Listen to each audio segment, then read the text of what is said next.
119편을 시작하면서 우리가 했던 얘기가 뭐냐면 도대체 이 119편의 상황과 쓴 사람이 누구냐라고 하는 밝혀지지 않은 상황들 속에서 이 사람이 왜 이렇게 말씀에 집중할까? 좀 그거와 비슷한 이스라엘 역사가 뭐가 있을까 생각해 보면 바벨론 포로로 끌려갔을 때 성전도 없어져서 제사도 못 드리고 제사장도 없어서 예배 형식도 드리지 못하고, 그러니까 바벨론 가서 뭐 했냐면 갖고 있는 거 유일한 게 바벨론에 끌려오면서 가져온 성경, 그걸 가지고 모여서 집에 모여서 그 말씀들을 나눈 거. 그래서 그 말씀밖에 없잖아요. 제사장도 없고 성전도 없고 나라도 없고 땅도 없고 오직 남아있는 건 말씀밖에 없어요. 그러니까 이 시편 기자가 얼마나 말씀이 소중했을까, 그런 얘기들을 했어요. 정말 그런 것 같아요. 그죠? 우리에게 남은 게 뭘까? 그죠? 정말 우리는 멋있는 성전, 또 많은 사람들을 기대하지만 사실은 그것은 남아있는 게 아니잖아요. 그죠? 정말로 남아있는 건 우리 손에 쥐어진 주의 말씀이라는 거예요.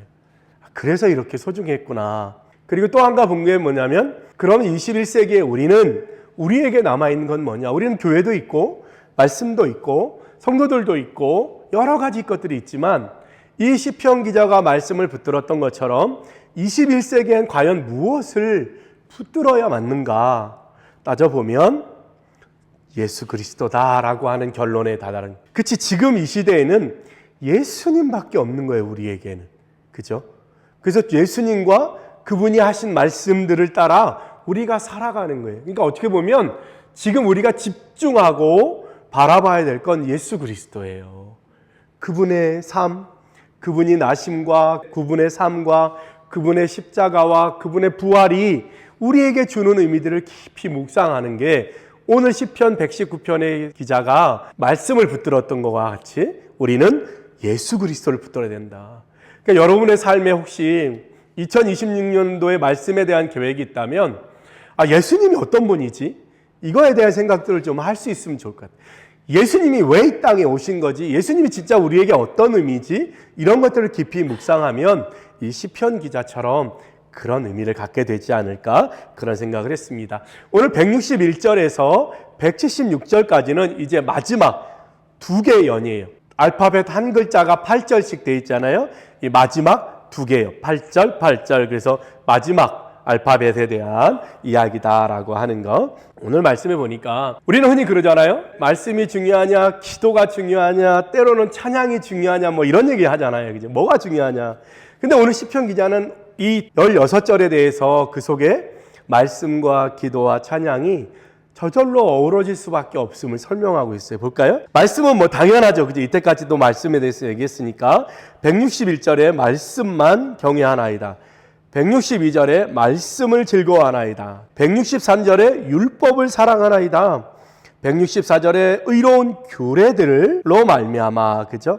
165절에 주의 법을, 166절에 주의 계명들을, 167절에 주의 증거들을, 168절에 주의 법도들과 증거들을, 그죠?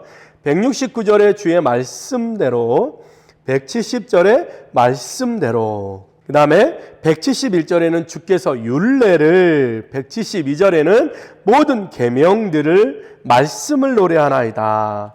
173절에는 내가 주의 법도들을, 174절에는 주의 율법을, 175절에는 주의 규례들이, 176절에는 주의 계명들을 잊지 않았나이다. 말씀이 이렇게 소중하다는 거예요. 그 말씀만 읽으면 되냐? 그 속에 또 뭐 있느냐면 찬양이 들어있어요. 찬양이.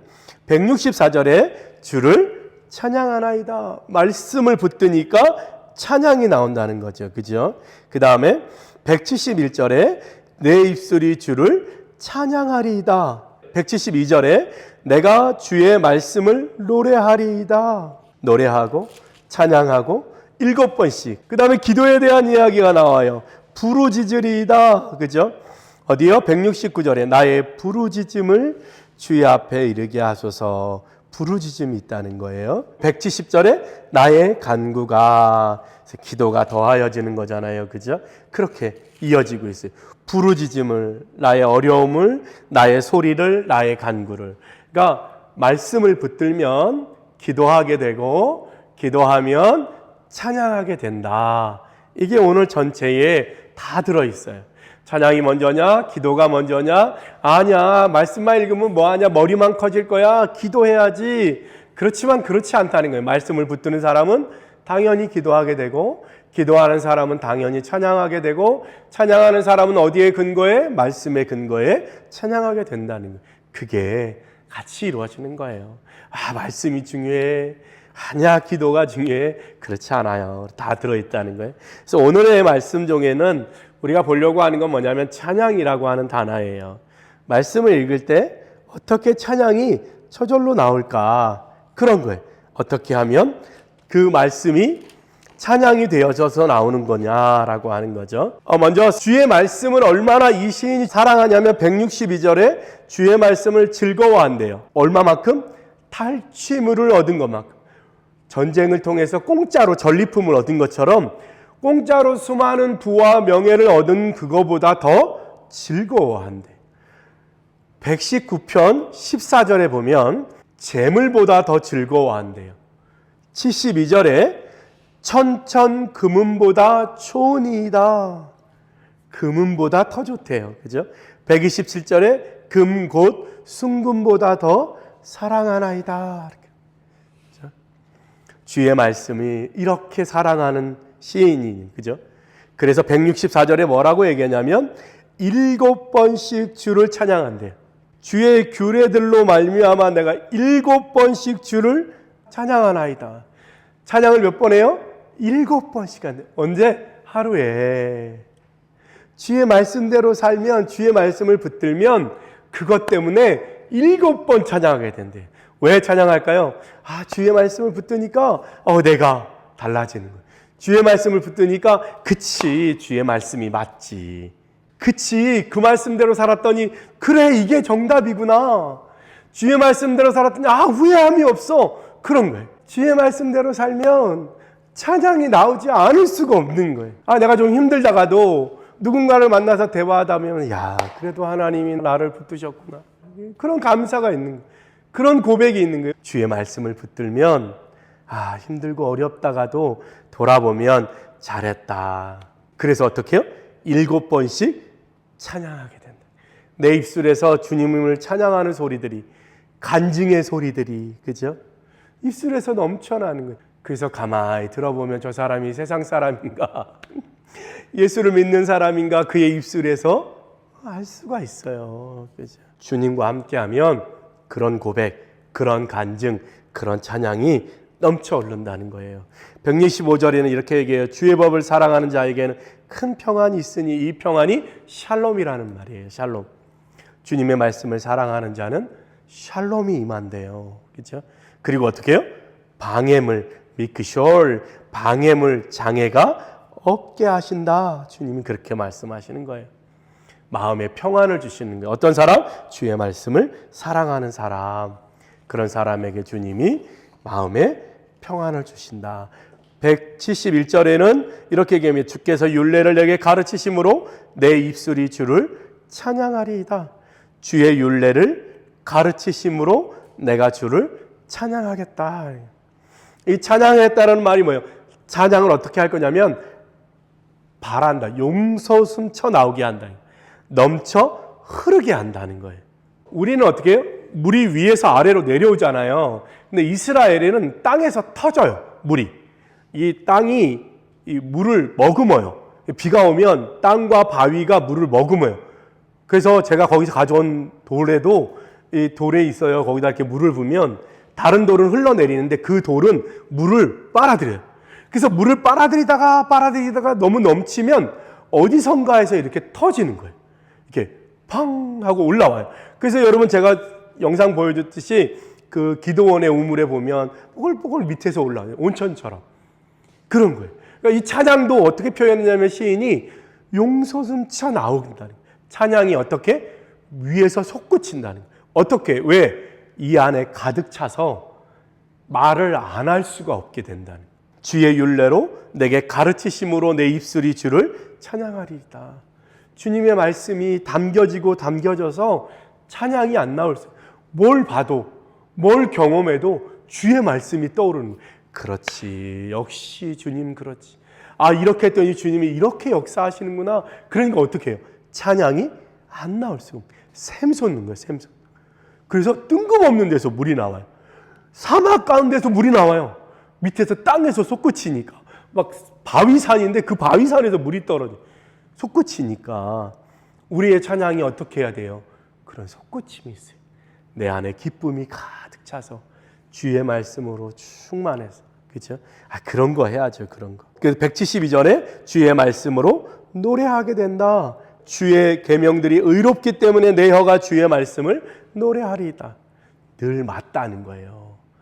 주님 그게 맞다는 거예요. 그때는 손해보는 것 같고 잃어버리는 것 같아도 주의 말씀대로 하면 그것이 맞은 것을 알게 된다는 거예요. 그죠? 그래서 어떻게 해요? 주체할 수 없는 기쁨으로 찬양이 터져 나온다. 이렇게 우리가 이제까지 말씀에 대한 이야기들을 얼마나 사모하는지 이 신에 대한 이야기들을 했어요. 이제는 뭐예요? 그 말씀들이 내 안에 쌓여서 그래서 그걸로 살아가다 보니까 내 안에 기쁨이 넘쳐서 그것이 터져 나오게 돼. 주의 말씀이 내게 가득하면 내 안에 찬양이 솟아오르는 거예요. 주의 말씀이 내 안에 가득하면 찬양할 이유들이 생기는 거예요. 그죠? 그러니까 주의 말씀을 통해서 우리가 뭘 알아야 돼요? 주님의 뜻을 알아야 되고 주님의 마음을 알아야 돼요. 그래야 주님께 맞는 삶을 살 거 아니에요. 맨날 읽어도 까만 건 글씨고 하얀 건 종이다 이렇게 하면 아무 의미가 없어요. 읽을 때마다 어떻게 해요? 그렇지 주님, 내가 그렇게 살아보겠습니다. 메모하고 그대로 살아보려고 실천하고 주의 말씀을 더 가까이 합시다. 할렐루야. 그래서 이제 2026년에 다시 한번 말씀에 대한 좀 진지하게 접근하고 진지하게 적용하고 우리 2026년에는 주의 말씀으로, 그죠? 다시 한번 어떻게 말씀을 새롭게 볼까? 그래서 우리 시편 119편을 읽고 말씀을 들은 사람들답게 내 안에서 매일매일 찬양이 넘치도록, 그죠? 그래서 말 힘들 때마다 말씀으로 기도하고 말씀을 또 읽고 말씀으로 찬양하고 그런 삶을 사는 여러분들이 됐으면 좋겠습니다. 우리 주님이 뭐 크고 대단한 일, 요즘 들어서 무슨 선교하는 일 이런 거 하라고 하지 않잖아요. 순교해라 이러지 않잖아요. 그죠? 정말 내 스스로가 나를 더 연단하고 나를 더 그런 길로 밀고, 그죠? 그런 길로 더 나아가고, 내가 너무 삶이 편해 그러면 어떻게 해요? 금식도 하고, 내 삶이 너무 편해 그러면 어떻게 해요? 기도도 하고, 그죠?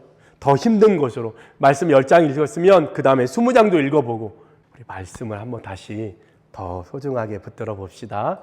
우리 내년에 다 같이 새롭게 어떻게 하면 새롭게 말씀을 볼까, 그 말씀들을 잘 기억하는 여러분들 됐으면 좋겠고, 말씀이 차고 넘쳐서 1년 내내 입술로 찬양하고 감사가 넘치고 기쁨 가운데 살아가는 여러분 되시기를 예수님의 이름으로 축복합니다. 기도하겠습니다.